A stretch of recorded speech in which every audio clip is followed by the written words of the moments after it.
How many things you think you do subconsciously that's been conditioned in you? Right? That's a legitimate question because think about when we make decisions. Now, what if we look back on why did I make this decision like this to go this direction? That's one of those matrix things that it's a lot of things that go into that. It might even be I made a decision 2 years ago because I was told or I thought should do it like this. But since I did my trial and error, it kind of evolved into this. Whoa, okay. So a good question would be, how do I pass what I'm doing now? And I always say, write a book. If you've done your research and your research is not based or you assessed your life and it's not based off what somebody else told you and you're doing it yourself, now it might take a minute to get there, but that's okay. You have time. There's no rush. Baby step. But once you start going in that direction, start writing down what you're doing that you know you can pass this stuff on, and man, it'd be 5 generations from now, and they can use it. It is not based off any other cultural conditionings. It's based off real life applicable information that can be used.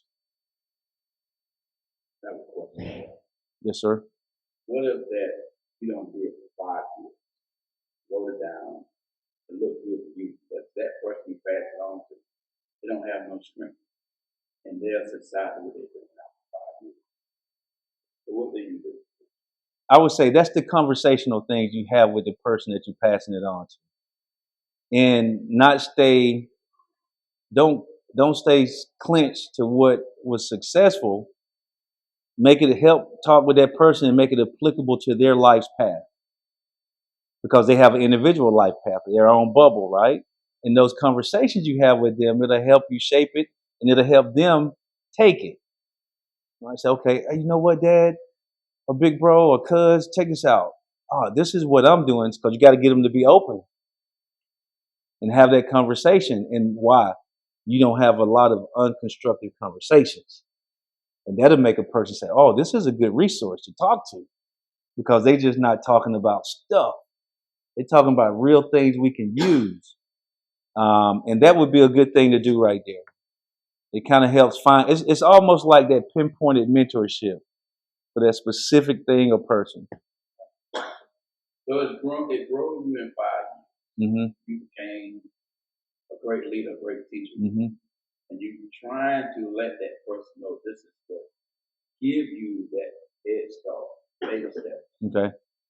But they still don't see it as a growth.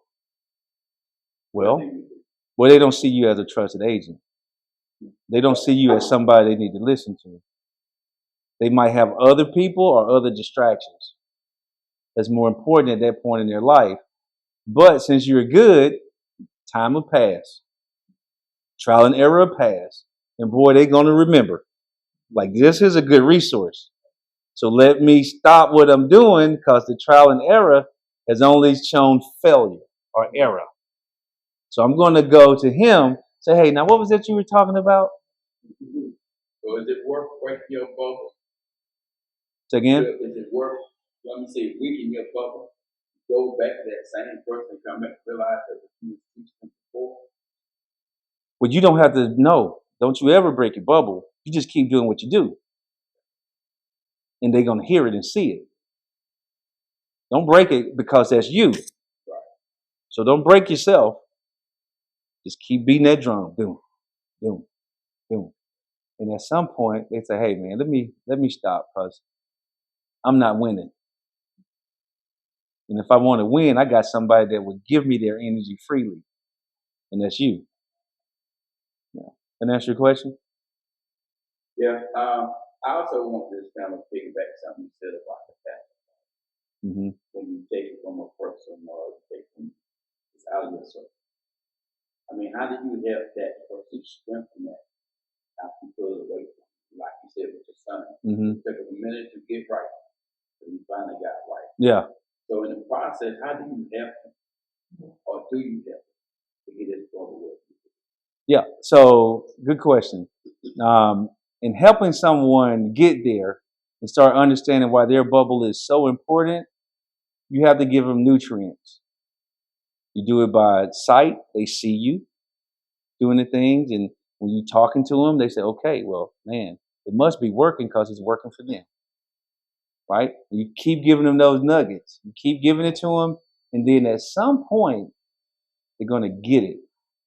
It might just be a sprinkle. You got to ease up off of them, right? Ease up off of them, no pressure. Ease up off of them. Make it as easy as possible for them to transition from their current path, right? And one cool thing is that if you pay attention to that person, you know what they like. So I used to give him his favorite snacks instead of that. That helps some, and or go do something with him. Like, hey, let's go, let's walk out here, But in the beginning, that didn't, man, he was not giving that thing up. So when I snatched it and I had to let him go through, like you just said, you got to let them go through that journey. And then they're going to say, oh man, that's the best resource for me to go to. And that's you can't care. Now you can't put energy into their journey. You got to let them put all their energy into it. Now that might, a parent or a good friend or a relationship, that might be tough, a tough process, but you got to let them do it. Because sometimes when we're saving everybody or rescuing everybody, we're not allowing them to see it. So we got to allow them to see it. And when they see it on their own, based off you being the same, they should say, hey, come on, okay, help me out. I need help. And it's okay. Like we said earlier, it's okay to ask for help because we're normal. We're human. Everything is normal. Okay. Any other questions?